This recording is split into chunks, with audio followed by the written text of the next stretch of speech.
1421일 되는 미국 대사관 지미 시민들의 행동입니다. 어제는 아주 기쁜 뉴스 같습니다. 현대가 볼리비아에 원자력 2기 건설 수주 우선 대상자가 되었다. 이 기를 딴다고 봤을 때 그 금액은 140억 불. 우리 돈으로 하면은 거의 한 15조 대단한 공사를 땄습니다. 15년 만에.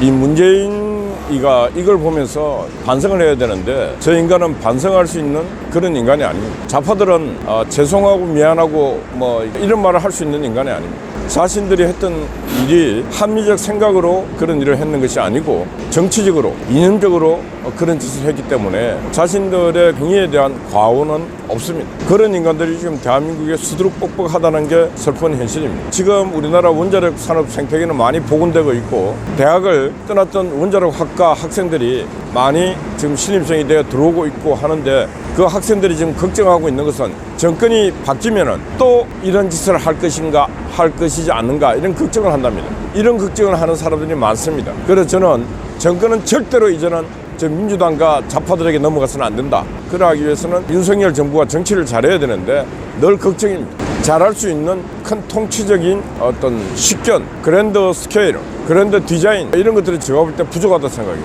지금 이 시기를 잘 분석하고 이 시기가 어떤 시기인가 판단해야 되는데 그런 판단 자체가 지금 저는 상당히 떨어지고 있다. 그중에서 제일 큰 약점이 뭐냐? 싸워본 자가 없다. 민주당을 보면 전판 다 이념의 전사들이고 정치의 전사들인데 국민의힘당은 이념의 전사, 정치의 전사들이 찾아볼 수가 없어요. 한 번도 전쟁터에 나가본 경험이 없는 자들이 지금 정치를 하고 있으니까 될 일이 별로 없다.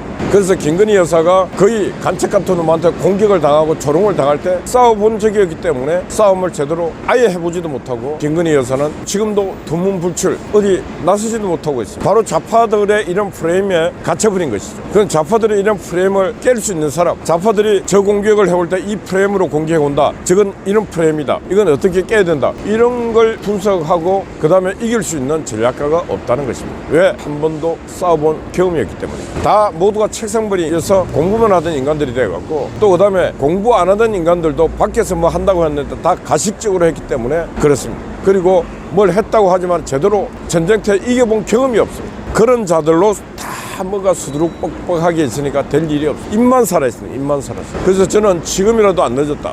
지금 남아있는 비례대표, 비례위성정당 거기도 싸울 수 있는 사람, 싸워본 경험이 있는 사람을 한 사람이라도 두 사람이라도 넣어라.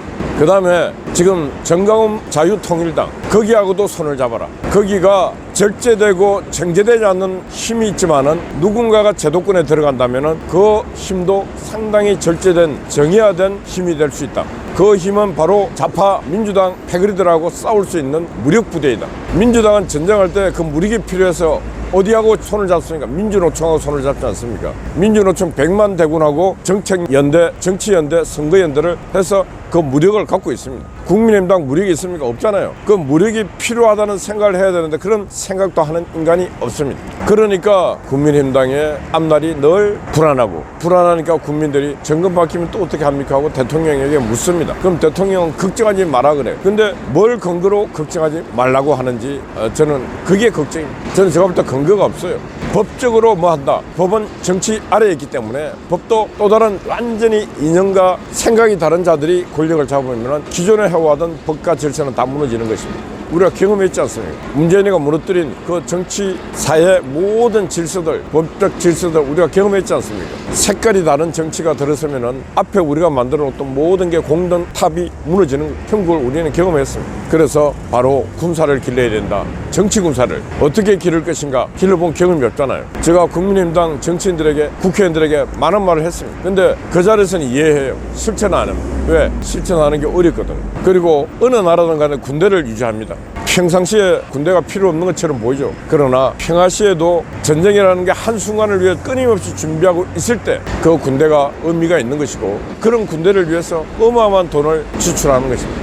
근데 민주당이 그런 거 할 수 없잖아요. 그래 어떻게 합니까? 민주노총에 힘을 실어줘서 민주노총이 평소에 어마어마한 세력과 돈을 벌고 만들고 할 때 그리고 전투력도 기를 때 딱 이제 선거가 옵니다. 그때 민주당은 민주노총과 정책연대, 정치연대, 선거연대를 하는 것입니다. 국민의힘당은 민주당이 왜 그렇게 하는지 모르잖아요. 한국노총하고도 정책연대, 정치연대 안 하잖아요. 그러면은 광화문에 있는 그 태극기를 들었던 애국 세력들하고 정치연대, 정책연대를 그거라도 해야 되는데 안 하잖아요. 그럼 어떻게 되면 고립될 수밖에 없습니다. 그래서 제가 오늘 이런 말씀을 드리는 것입니다. 지금 윤석열 정부는 여러 가지 면에서 취약합니다. 지금 정치전쟁, 이념전쟁을 하고 있는데 너무나 전쟁을 치를 장비 준비가 안 돼 있습니다. 전쟁을 치를 때 보면은 언론이 바로 공군 역할을 합니다. 공군 역할. 근데 윤석열 정부를 위해서 그 공군 전투기가 되어줄 수 있는 언론사가 없습니다. 그래서 전쟁을 하는데 공군 전투기 없는 전쟁을 하면은 백전백패입니다. 그런 백전백패의 상황을 이미 인식하고 전쟁을 하고 있으니까 질 수밖에 없는 것입니다. 그래서 빨리 전투기를 마련하든 아니면 적의 전투기를 박살내든 두 가지 중에 한 가지를 반드시 해야 된다. 윤석열 대통령은 남아있는 임기를 채우고 정권을 연장하려면 반드시 이것부터 해야 된다. 그럼 할 수 있는가? 예, 윤석열 대통령 주변에 있는 사람들은 못합니다. 할 수 있는 방법이 있습니다. 세상에는 문제가 있으면 다 그 문제의 답은 다 있다.